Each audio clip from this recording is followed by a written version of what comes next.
United Kingdom Commonwealth Minister Lord Ahmed of Wimbledon says Zimbabwe will only be readmitted into the Commonwealth if it stops political persecution and respects the rule of law.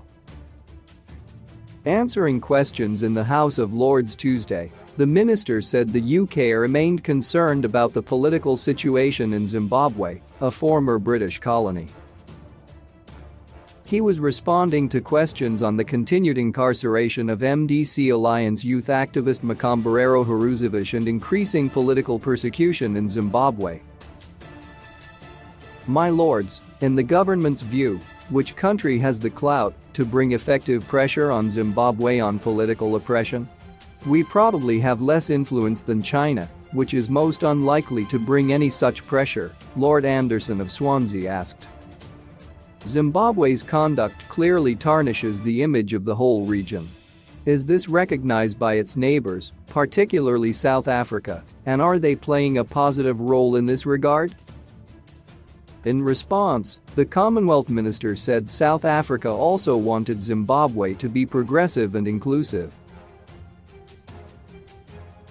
My lords, the short answer to the noble lord's final question is that we are engaged very much with South Africa, and, yes, it wants to see a progressive inclusive Zimbabwe as part of the region and the wider world.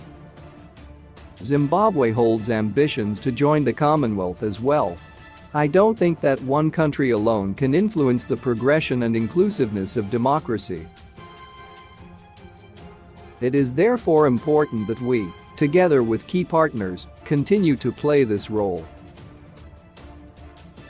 The minister added the UK ambassador to Zimbabwe was engaged directly in raising various human rights issues and will continue to do so. What more can we do?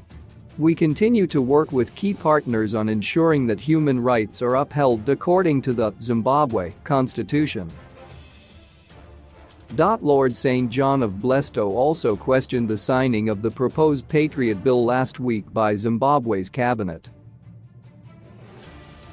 Last week, the Zimbabwe cabinet signed off on the Patriot Bill, which would make it a criminal offense for anyone to criticize President Emmerson Mnangagwa and for any member of the opposition to speak to any foreign government in a negative way about Zimbabwe. At a time when Zimbabwe is considering rejoining the Commonwealth, can the minister make it clear that our government will only support this when the rule of law is restored and the freedoms of speech and political freedoms are protected? Baroness Ritchie of Downpatrick added, will the minister outline what discussions ministers have had with their Commonwealth counterparts about the continuing political repression in Zimbabwe and a point of need to build local economies and political democracy? Baroness Hoey also said, Zimbabwe will only become a democracy when the people have a genuinely free and fair election. We have seen that recently in Zambia. Can the minister go further and say what more could be done to get Zambia and other countries with SADC to put pressure on Zimbabwe? It must come from those countries.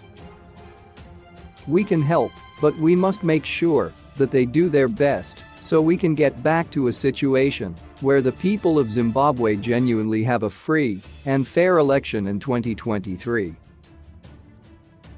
In response to the questions, the Commonwealth minister said SADC and the African Union (AU) had key roles to play in making sure that human rights are restored in Zimbabwe.